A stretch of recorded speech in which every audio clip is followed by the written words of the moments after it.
Professor Mahesh Verma, भाई युवाओं के लिए क्या हम कर पाए इस बजट में, आज मैं आप ही से पूछ देती हूँ।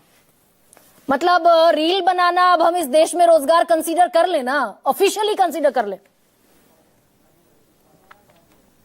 देखिए गरिमा जी, कुछ अंतर करके अगर बात करेंगे, देखिए मैं कोई अर्थशास्त्र का विद्यार्थी नहीं हूं, लेकिन जितना अपना बुद्धि विवेक है, जितनी अपनी समझ है, उसको लेकर जरूर अपनी बातों को रखूंगा। 2014 में जब मनमोहन सरकार गई, तब रोजगार कितने लोगों को दिए गए? अगर कहीं वो आपके दर्शकों को बताया जाए तो समझ में आए कि हाँ, आज जो सरकार ने दिया 2024 या 25 तक, उसमें अंतर कितना बड़ा है। ईएसआई और पीएफ जो कहीं रोजगार के इंडेक्स को कहीं दर्शाता है, बताता है, उसमें कितनी बड़ी छलांग लगाई सरकार ने। तो सवाल यह है कि इन सब, देखिए वो सब आंकड़े अगर आप रख के बात करेंगी तो जरूर आपको वो सब चीज मिलेगा। आप अपने प्रोडक्शन से कहिए, अपने टीम से कहिए, वो लोग बताएंगे।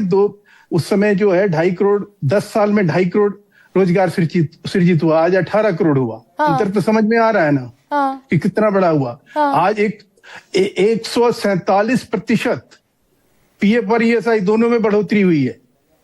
तो ये क्या कहिएगा? पीएफ का तो नियम बदल दिया, पहले 19 वाली कंपनी पीएफ के दायरे में आती थी, 20 वाली कंपनी आती थी, अब कम वाली कंपनी दायरे में आने लगी। नियम क्या कहेंगे? नियम की जवाब देंगे जब बात हो रही है कि थोड़ा सा सीरियस टॉक करते हैं ना, 5 मिनट रुकिए, एक सेकंड। हमने टारगेट किया था सर कि हम 20 लाख बच्चों को इंटर्नशिप कराएंगे 1 साल में। हमने कितनों को कराया? उसमें पहले साल कितना था? 1,25,000 था। वो अचीव हुआ या नहीं हुआ? वो तो ऑफर किया था इंटर्नशिप, तो 2066 बच्चों ने की। आहिस्ता ग्रेजुअली उसको बढ़ाना था ना।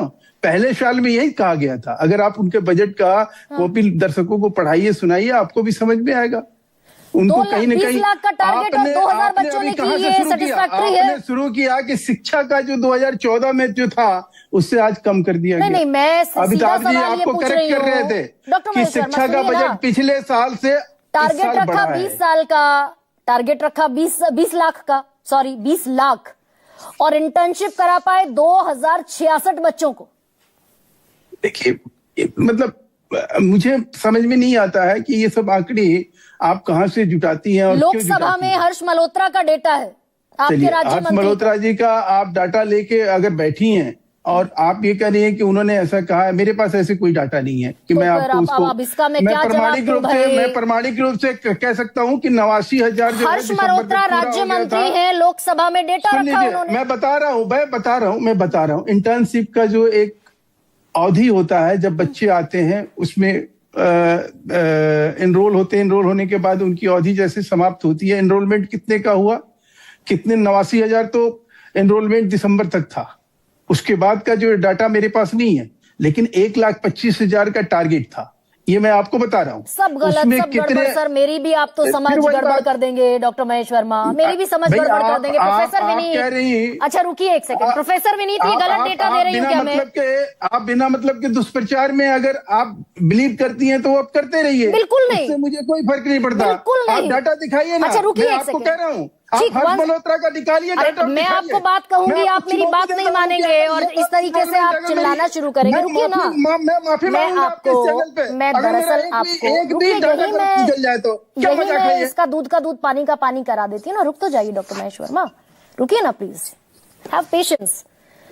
पवन, ये गलत डेटा है क्या? ये हर्ष मल्होत्रा राज्य मंत्री लोकसभा में दे रहे हैं जो ये इंटर्नशिप का डेटा है। 1,27,000 बच्चों को ऑफर दिया गया, ऑफर स्वीकार किया 8,700 ने, बीच में छोड़ दी 4,565 ने, और कोर्स पूरा किया 2,066 ने। Is this a wrong data? Verma साहब या वर्मा साहब की जगह पे कोई भी दूसरा इंडिविजुअल अगर कहे लोकसभा राज्यसभा में जो डेटा प्रस्तुत किया गया उस पर अगर डाउट हम लोग करें तो मेरे ख्याल से वो सही परंपरा नहीं होगा। और वर्मा साहब जैसे लोग ऐसी बात करेंगे तो और बुरी बात है। अब ठीक है सर, एक सेकंड आप पवन, एक लाइन। इस देश के सारे अखबारों में जो डेटा आप कह रही है, मैं एग्जैक्टली तो नहीं बता सकता कि यही डेटा छपा, पर इसके आसपास का डेटा छपा। एटलीस्ट कम से कम टोन वही था, टोन, टेनर और टाइमिंग वही था। भाई मैं तो लोकसभा का डेटा और डॉक्टर महेश वर्मा, अगर मुझसे डिसएग्री है तो जाते जाते अपना डेटा रख दें ऑथेंटिक ऑन एयर, उसमें कौन सी बड़ी बात है? अखिलेश प्रसाद